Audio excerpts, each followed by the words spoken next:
Welcome to Pause. I'm your host, Dr. Phil Hoffman, and coming up in just a few minutes, we're going to be talking about the Missouri Innovation Campus. Stay tuned.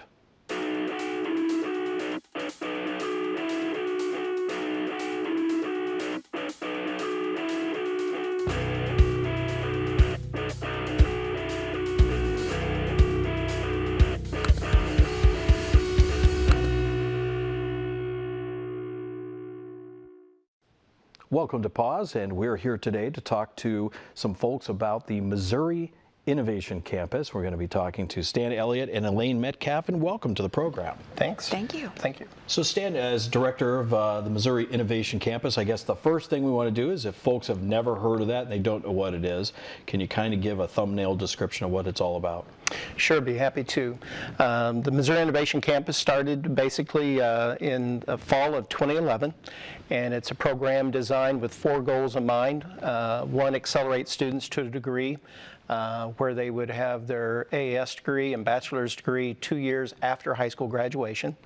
A degree that prepares students with a skill set to be very competitive in the industry. The curriculum for our programs are developed by engineers from our business partners. The third goal of our program would be that where students would incur little or no debt in order to graduate. So, and then the fourth would be one where a student would have a reduced cost of their college career and be able to be in the workforce and prepared to be in the workforce 2 years before, at least 2 years before their peers. So in a nutshell, that's an overview of the program. And it's a collaboration between a couple of partners. You want to talk a little bit about that? Absolutely. It's a collaboration between the University of Central Missouri, the Lee Summit, Missouri School District, where the Summit Technology Academy is housed, and Metropolitan Community College. So those are our educational partners. Then we have over 30 business partners on both sides of the state line, Kansas and Missouri, in the metro Kansas City area and region. So it all started about collaboration, and that's the key to it, and that's what makes it work, is that collaborative effort to provide this program. Now, I know in the case of this program, Elaine, we were talking earlier, you're a lifelong educator, yes. K-12 educator, and now here you are involved in this crazy program, something different and unique. I wonder how difficult is it to work together with all these partners, and you've got higher ed folks and you've got business folks, and of course everybody, I'm sure, has their own ideas of how you ought to be doing things yes, in the program. Yeah. Tell us a little bit about how that works and how you manage the expectations of all those different partners. Sure. Well, first of all, Summit Technology Academy itself has been in existence for 16 years, and we've had, and it's grown, definitely growing over the years, and grown significantly in the last 4 years. But the academy feeds students from 20 different high schools, and those 20 different high schools have different schedules and different leadership. So that's the first challenge. And then when we introduce the Missouri Innovation Campus program to them, it really takes a collaborative approach from the guidance counselors, the parents, the academic advisors, and so, but everybody comes together to figure it out for the student, because the winner in all of this is obviously the student is going to get that college degree, and then the other winner is the business partners who are going to get a talent flow, a talent pool flowing into their companies that should allow them to be educated here, the students educated here, and stay here to work, which is one of the goals of the program. And I know that you've had a lot of success in the last few years, and you got some attention from the fella in the White House a couple of years ago about this program.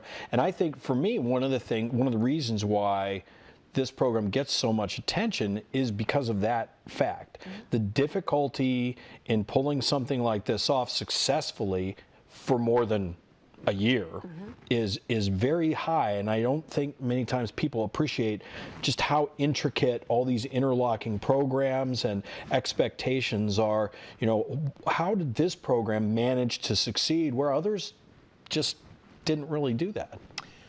I think that came from the leadership, from Dr. Ambrose, certainly, who was part of that original conversation, and then certainly Dr. David McGee, the superintendent in the Lee Summit School District, and Mark James, the chancellor at MCC, to dissolve those silos, artificial or perceived or otherwise, they were there to dissolve those silos to where it's a seamless K through 16 program, and then incorporate the business partners to say that we want our students to be prepared and have that industry standard based education. Come to the table, you tell us what they need, and we'll produce that product for you, because you have to have a talent pool, and that's what makes the Summit Technology Academy so unique, is that talent flow, as Elaine mentioned, coming from 20 different high schools, rural, suburban, urban, and to get that mix, it took leadership to say, we're going to make this work from our end. So that was the UCM, MCC, and the Lee Summit School District working with the business partners to provide that product. And another layer of complexity, I imagine, in all this is the state. They have some expectations too, and this is different. This is not your typical kind of program. Can you talk a little bit about that process and sorting through those? Sure. We're not asking, in this model, the students, the number one goal, obviously, the first goal is they graduate high school, because it wouldn't do them any good to do anything else. So your guidance counselors bring their graduation progress screens, or snapshot of that, so that we know, have they met their science? Do they get their have they got their 4 English credits in, and the 4 math and all those different requirements? That's the ultimate. The ultimate is to make sure that the student has what they need to graduate. The smart thing about that is, if they need to take a college English course for their degree, let that college English course apply towards their high school diploma, and then you're not asking them to sit first of all in a high school class and then go repeat that in college. That's what helps move them along through dual credit, dual enrollment opportunities. The great thing about this is they still get to be involved in school activities if they so choose to. They're still high school students through their senior year, even though they may not actually physically be on their high school campus. They are, by all state standards, still eligible to participate in sports, robotics competitions, those kinds of things. Well, I know my youngest daughter went through a program similar to this, and that was really important to her. She was very involved in speech and debate, and so she didn't mind going to college all day. That wasn't the issue. What she was worried about was in the evening, I want to make sure I can be in speech and debate, and on Saturday mornings. So a high school student that's involved in this can still be a high school student. Absolutely. Obviously, they have to have good time management skills, and they have to know about prioritizing. But they're eligible with the Missouri State High School Activities Association, and each student's unique. It's whatever they want to be involved in. They can so choose to be, and they work a lot of times once they start their internships. They'll work with our business partner, our internship managers, to make sure that they're aware that they are involved in an activity, and that's part of that give and take. So they certainly have to put in the required hours for that internship, but they're able to do that extracurricular piece as well. We've even had a young man who was on the cross-country team in his high school. Then when he finished his associate's degree and graduated high school, was able to still come to the campus even and be a part of the UCM team. So if there's a will and the student's got that time management, like Stan said, there's a way for them to do it all. Well, and it's an amazing advantage. I mean, when you think about it, for a student to be able to, even if they do intend to go on for another 2 years to get a 4-year degree, just to be halfway done with that and zero debt. I mean, as a parent of 2 students in college right now myself, wow, that's just, I cannot imagine the advantage that gives these students, because, and they wind up with an associate's at graduation from high school, right? Pretty close. It's usually that summer session after they graduate high school, and it could even be the fall, depending on their program. Engineering tech may take a little bit longer, but still they're way ahead of their peers as far as getting those degrees. So they'll still have their bachelor's degree within 4 years of 2 years after high school graduation. So follow that plan. And of course, the challenge is, as my experience tells me, well, once they go to college, they might slow down a little bit depending on the individual motivation.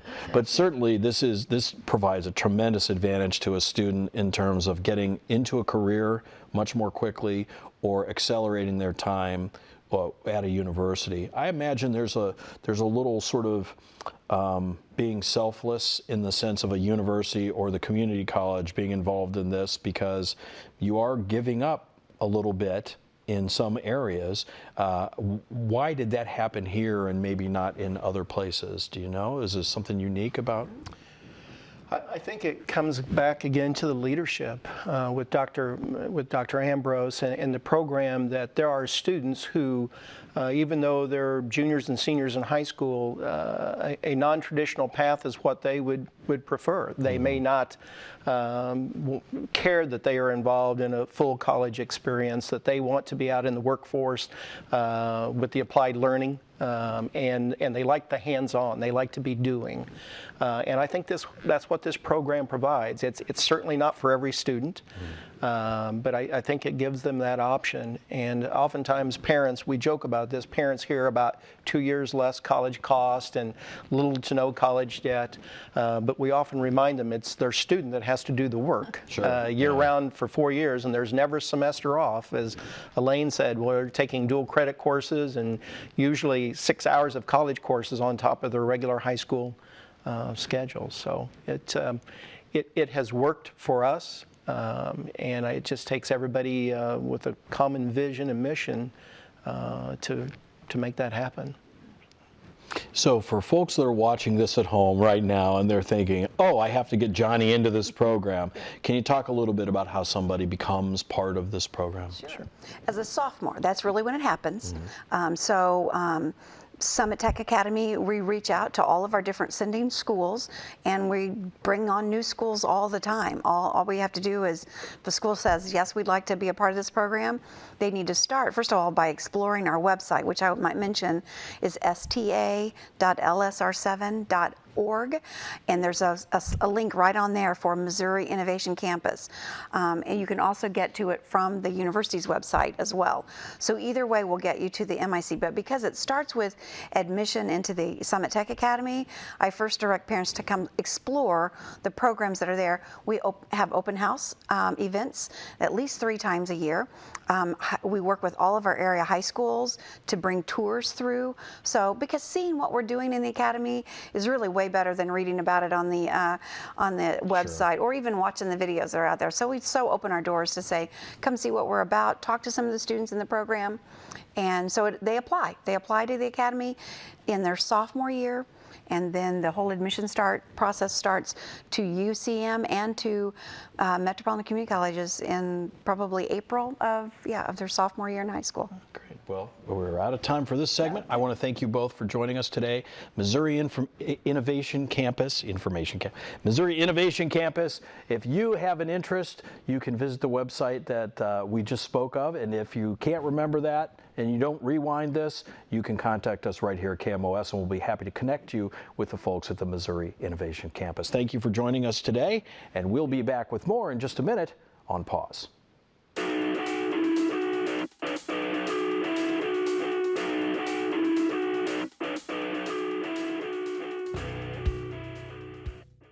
And welcome back to Pause, and joining us now is Jeff Huffman. Jeff is the University of Central Missouri's Director of Military and Veteran Services. Welcome, Jeff. We appreciate you being here. I'm glad to be here. Thank you. So let's talk a little bit about, this is kind of an unusual thing. Some universities have a department like yours, but it's a newer thing. I think it's not Correct. something that you typically see at universities. Talk a little bit about what you do. Well, the center, the Military and Veteran Success Center, which is in the Union, room 117, came on board in 2011. President Ambrose created the Vet Center, and along with that, the military tuition package. When the president got here, the relationship that he forged with the then commander at Whiteman was a really strong one, and he asked the question, how can we make school more accessible to the military population? And those conversations led to the Military and Veteran Success Center and the military tuition package, and my job is to administer that for our military and veteran students. I always ask a question to folks that don't know what I do. Mm-hmm. How many military and veteran students do you think we have at UCM?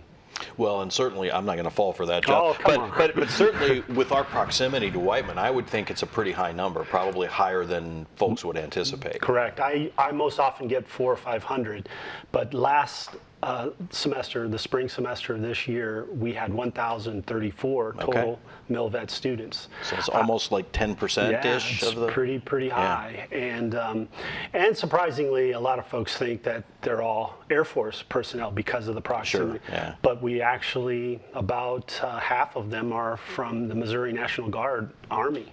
Okay. So it's not just because of Whiteman, but certainly the initiative came out of that relationship. And I tell you, as a veteran myself, to see a university step up like we have and really put dollars behind the statement military friendly is huge. I can tell you the veterans that I talk to are very appreciative of the home base, which is what the Whiteman Advantage Center is really. It's a home base, so when MilVet students come to campus, if they're a non-traditional, most of them are, they're working a full-time job and then they're coming to school as their schedule allows, they have a place that they can come, access computers, use their own ID cards to access their military accounts, get certified for their benefits, whether it's VA benefits as a dependent or VA benefits as a retiree,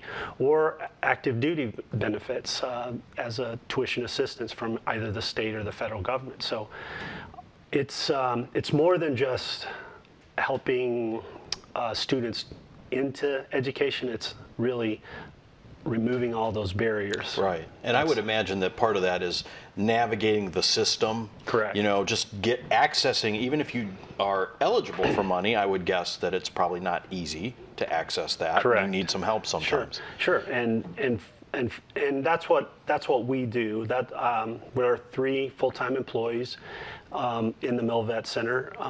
We have Delilah Nichols, who serves as our coordinator. When I say coordinator, she coordinates 3 to 4 major military-style events every year. We just finished the pre-Memorial Day ceremony yesterday. We brought in General Danner, Major General Danner from the Missouri National Guard. He's the adjutant general for the state. He spoke. And we do those types of events on 9/11. We do a ceremony, and we do a Veterans Day event.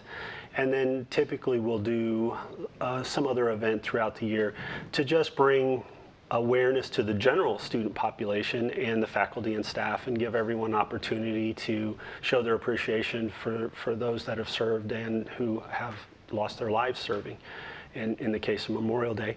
But more than just coordinating those events, she also coordinates services for our students that are MilVet. If someone is suffering from PTSD, for example, Delilah will connect the dots for services, either through the counseling center on campus, through health services, or we have a relationship with the Kansas City Area Vet Center, and counselors come from Kansas City twice a month to serve our students. And so whatever those services are, Delilah helps coordinate and provide those through her coordination efforts. And then Lisa Morris, she's, as the students affectionately call her, Mama Bear, she's the one who helps them access their VA benefits. And that's invaluable, because that's real dollars and cents. Sure. And so she sees everybody eventually. They all have to come through every semester to certify their their benefits, making sure that their schedules are lined up and that they're going to be able to accomplish the goals that they've set for themselves. And then basically I oversee it all. I make sure that we have the services, and if we have some students that need services that we haven't connected with, then that's my job. I go knock down doors and try to get those services. One of the things that all 3 of us believe, and we've kind of adopted as our center's tagline, is we use mission language, which military folks understand, and our tagline is, our mission is your success. And whatever that is, if it's a degree in criminal justice or nursing or aviation or crisis and disaster management, whatever their dreams and goals are for education, we help them succeed in that. Well, and one of the things, it sounds very similar to me. We've talked to a lot of folks from K-12 school systems, and they've talked about, we're so much more than just providing classes to people. We have to deal with homelessness in students. We have to deal with psychological issues that kids bring with them to school. So in some ways, I mean, you're sort of replicating those some kind of services for folks in terms of, I can't focus on my classes if I'm struggling with PTSD. Exactly. We've, Delilah and I both have handled those situations firsthand. For example, one of our students came in and was struggling with focus in the classroom just because their mind was continuously wandering back to not such pleasant thoughts in their recent past. And rather than do the easy thing, which would be to drop out and give up on school, we've reached out to this person and we've got them counseling services, and now they're starting to see a light at the end of the tunnel. And it's really therapeutic. The counseling is therapeutic, but also continuing to strive for a goal is part of that therapy. And helping the student understand that is critical to their recovery and their future success. And so you're right. Whatever it takes, that's what we're willing to do. And I've seen Delilah get in her personal vehicle and drive one of our students up to the VA in what we believe to be an emergency situation. And and I don't feel that that's outside of our role. Another thing that the center has been able to provide is education and training for our faculty, which is important. I think we have a great faculty here that's really receptive to our military student body. And I've fielded phone calls from faculty members that have said, how can I help this student? Right. And that's just phenomenal. Probably the thing that has given me the most joy in the recent 3 months is contacted by the Student Government Association, and they said, hey, we want to champion priority registration for our military students, which essentially means the traditional students are taking second place in line and putting our military students in the front to help them get classes that match their schedule. Right. I was blown away by that. I mean, these are students that don't have to do that, but they really wanted to do it. And so went to President Ambrose. He and I discussed it, and it was perfect timing because General Van Herk from the 509th Bomb Wing is leaving on June the 5th.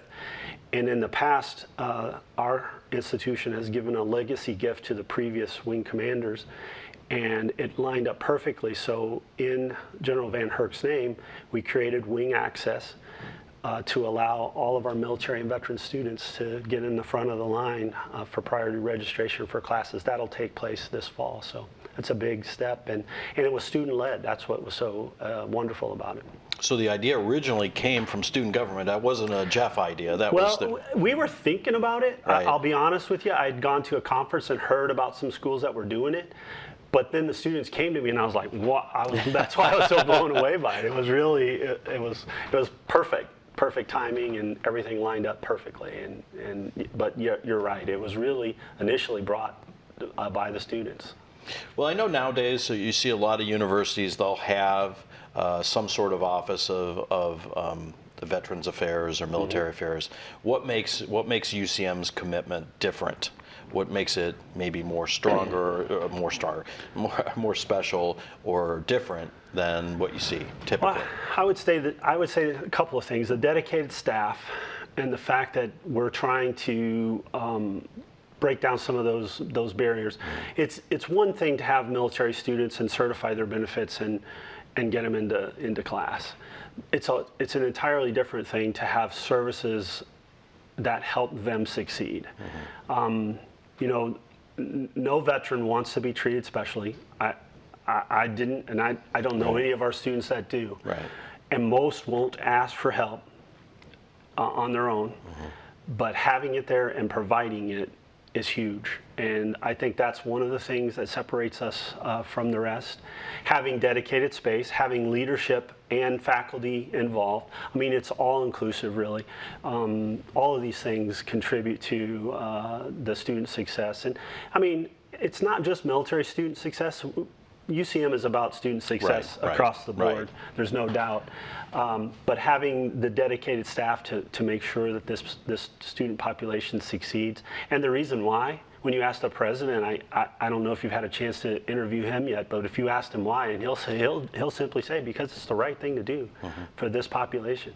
This is the 1% of the population that voluntarily serves our country.